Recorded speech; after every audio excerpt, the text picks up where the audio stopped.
बहुत ही सुंदर महल था, जिसका राजा विक्रम सिंह बहुत ही बुद्धिमान और चालाक था।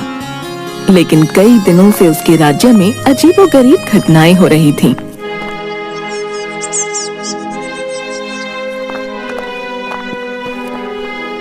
महाराज, एक अशुभ समाचार है महाराज।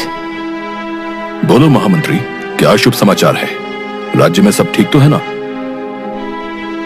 नहीं महाराज, राज्य की सबसे लंबी नदी के उसके ऊपर जो पुल आपने बनवाया था वो टूट गया है, जिसकी वजह से राज्य के नागरिकों को नदी के उस पार जाने में काफी समस्या हो रही है महाराज। लेकिन महामंत्री, उस पुल को बनाने का कार्यभार तो हमने तुम्हें सौंपा था ना?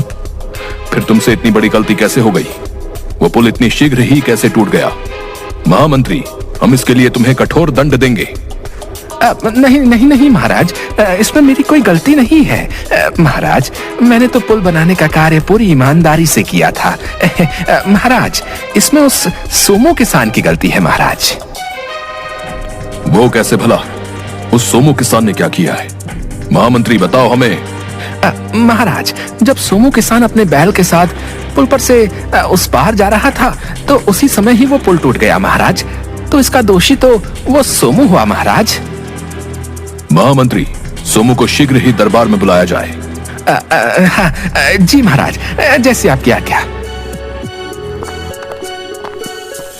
थोड़ी ही देर बाद सोमो किसान दरबार में आता है।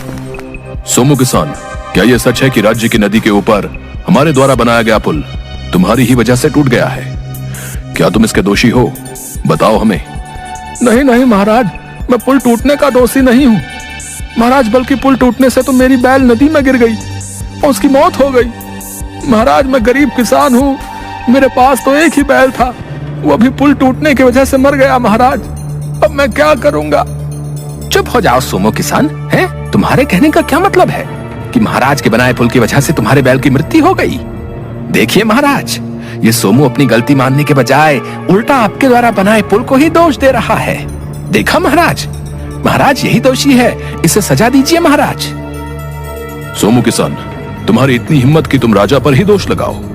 सैनिकों, इस सोमो को बंदी बना लिया जाए और कारावास में डाल दिया जाए। महाराज, मुझे माफ कर दीजिए, मेरे कहने का मतलब ये बिल्कुल भी नहीं था। मैं निर्दोष हूँ महाराज, ऐसा मत कीजिए। अगर मैं कारावास में रहूंगा तो मेरे बीवी बच्चे भूखे मर जाएंगे महाराज। जिसके बाद दो राजा के सैनिक सोमो को कारावास में डाल देते हैं। अगली सुबह राजा के दरबार में राज्य के कुछ लोग आते हैं। महाराज महाराज, हमारी मदद कीजिए महाराज, राज्य पर संकट आन पड़ा है महाराज। क्या हुआ मेरे राज्य के वासियों? आखिर कौन सा संकट आन पड़ा है राज्य पर? महाराज महाराज, हम सभी राज्य के किसान हैं महाराज। कल रात जंगल की ओर से एक विचित्र सा दिखने वाला जानवर हमारे खेत खलिहान में घुस आया महाराज, और हमारी सारी फसलें खराब कर दी। अब आप ही कुछ करिए महाराज। क्या कहा? विचित्र जानवर? क्या तुम में से किसी ने उस विचित्र जानवर को नहीं देखा? जी महाराज, हम सबने उसे कल रात देखा था महाराज, लेकिन सिर्फ उसकी एक ही झलक देख पाए, जो देखने में काफी खूंखार थी। उसके पैरों के निशान थोड़े थोड़े इंसानों जैसे थे महाराज, सहायता कीजिए महाराज।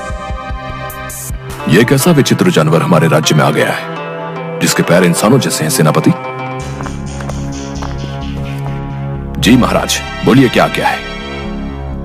तुम आज रात जंगल में जाओ और उस विचित्र जानवर का पता लगाओ। जी महाराज, जैसी आपकी आज्ञा। मैं आज रात ही जंगल में जाऊंगा और उस विचित्र जानवर को बंदी बनाकर आपके समक्ष ले आऊंगा।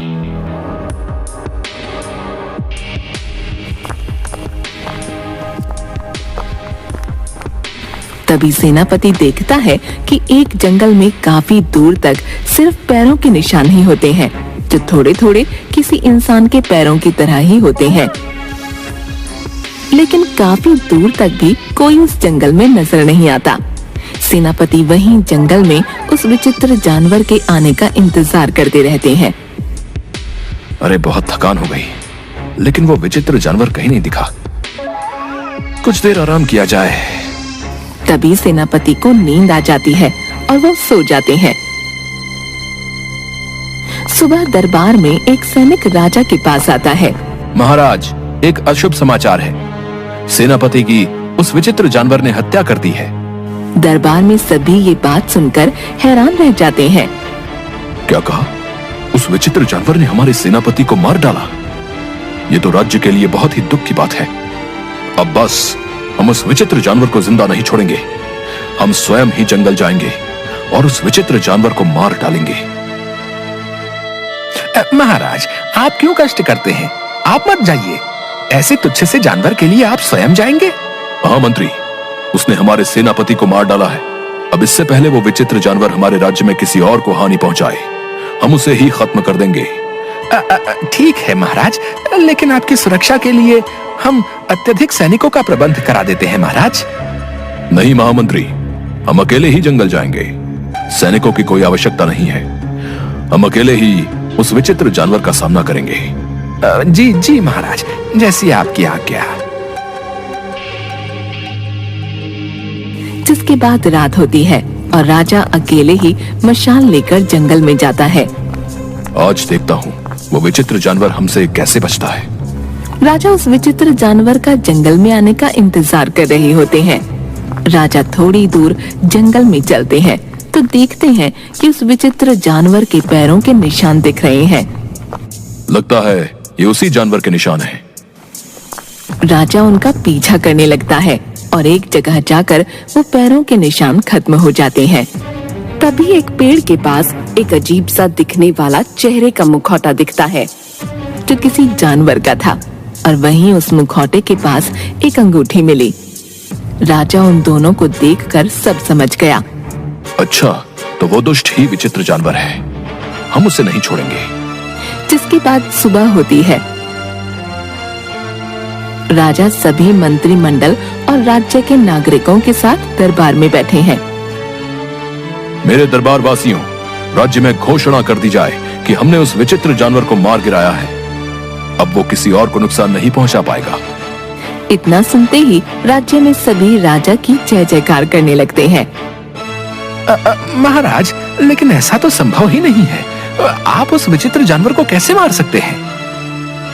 क्यों संभव नहीं है महामंत्री, बताओ हमें। क्योंकि आपने जिस विचित्र जानवर को मारा है वो तो पूरे जंगल में कहीं था ही नहीं। तो आपने उसे कैसे मारा महाराज? आप झूठ बोल रहे हैं। तभी महामंत्री की ये बात सुनकर दरबार में सभी लोग चौंक जाते हैं। हम जानते हैं वो विचित्र जानवर अब भी जिंदा है और वो अब भी इसी महल में हम सबके साथ मौजूद है। क्या कहा महाराज? वो जानवर हमारे ही बीच है? ये आप क्या बोल रहे हैं महाराज? हाँ, वो विचित्र जानवर और कोई नहीं बल्कि ये दुष्ट महामंत्री ही हैं। राजा की ये बात सुनकर सब हैरान हो जाते हैं। मुझे माफ कर दीजिए महाराज, मुझसे गलती हो गई। महाराज मुझे माफ कर दीजिए, ये सब मैंने अपने लालच में किया, गलती को छुपाने के लिए किया महाराज। दुष्ट, ये सब तुमने क्यों किया? और तुमने ही हमारे सेनापति की हत्या की। बताओ हमें, क्यों किया तुमने ये सब? महाराज, राज्य की नदी के ऊपर का पुल टूटने का दोषी मैं ही हूँ, वो सोमू किसान नहीं। अपनी एक गलती को छुपाने के लिए मैंने कई गलतियां कर डाली महाराज। दरअसल जितना धन आपने मुझे उस पुल को बनाने के लिए दिया था, मैंने लालच में आकर उसका आधा ही उस पुल को बनवाने में खर्च किया और बाकी का धन अपने पास रख लिया। मुझे यकीन था महाराज कि आप इसका पता लगा ही लेंगे, इसलिए मैंने आपका ध्यान भटकाने के लिए ये सब ढोंग किया और एक विचित्र जानवर बन गया। मैंने एक बेहद खूंखार जानवर का मुखौटा पहन राज्य के जंगल और राज्य के खेत खलिहानों में घुसने लगा। उस रात जब आपने सेनापति को जंगल में भेजा तो उनके पीछे पीछे मैं भी गया था और छुपकर देखने लगा। जब सेनापति की जंगल में आंख लग गई तो मैंने सोचा ये सही मौका है, अब राज्य में मुखौटा पहनकर घूमा जाए। मैं जैसे ही वो मुखौटा पहन जंगल से बाहर आने लगा, उन्होंने मुझे देख लिया। उन्होंने मुझे मारने के लिए तलवार उठाई और तब हमारे बीच में थोड़ी देर तक झड़प हुई